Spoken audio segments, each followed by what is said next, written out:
Sulfonation and sulfation involve the attachment of a hydrophilic SO3 head group to a hydrophobic tail to make an anionic surfactant. Remember, an anionic is one with a negatively charged hydrophile. Now, if the SO3 is attached to the hydrophobe via the sulfur atom, as in the case of LAS, then that is a sulfonate. If the attachment is via one of the oxygen atoms on the SO3, an ether linkage, then that makes it a sulfate.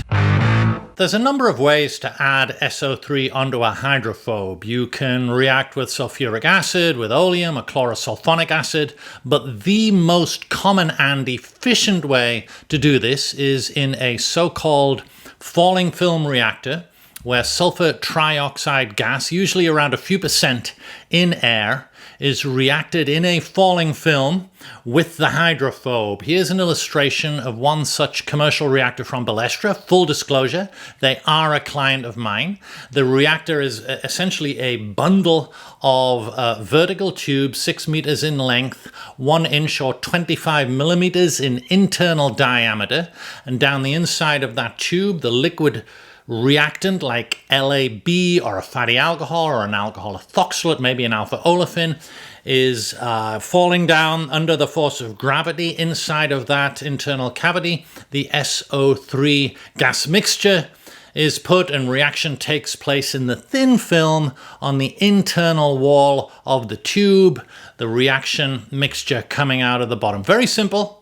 No moving parts, and in most of these facilities, in most of these SO3 air falling film plants, SO3 is generated on site. Here's an illustration of a sulfur burning facility where molten sulfur is delivered, stored in a heated storage tank, and then burned to give sulfur dioxide, which is then catalytically converted to sulfur trioxide, which feeds into the sulfonation reactor. So that's pretty much the state of the art of sulfonation today. The products are all high volume, mass marketed, anionic surfactants, LAS, SLS, SLES, AOS, IOS, internal olefin sulfonates, and some heavy alkyl benzene sulfonates for some of those oil-soluble applications. As I mentioned, these are workhorse surfactants. There's probably 700 or 800 falling film reactor facilities installed worldwide, and a few hundred more using other older technology in this area. Regulatory on sulfates and sulfonates is pretty clean, pretty universal. There's some regulatory pressure associated with dioxane limits affecting mainly ether sulfates. There are some sultone limits that apply primarily to alpha olefin sulfonates. You do have, of course, the sulfate-free niche, which I think I'm going to dive into in a lot more detail in a separate video, but overall, there's no real sword of Damocles, if you like, hanging over this sulfonate surfactant area.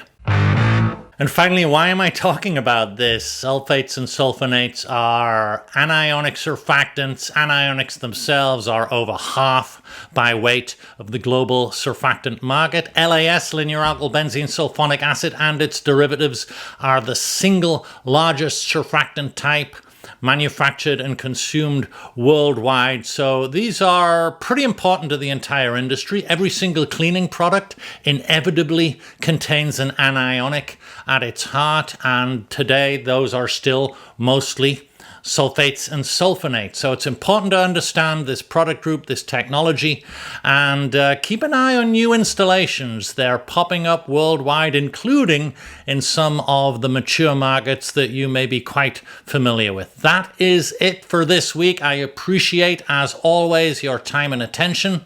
Thanks again for listening.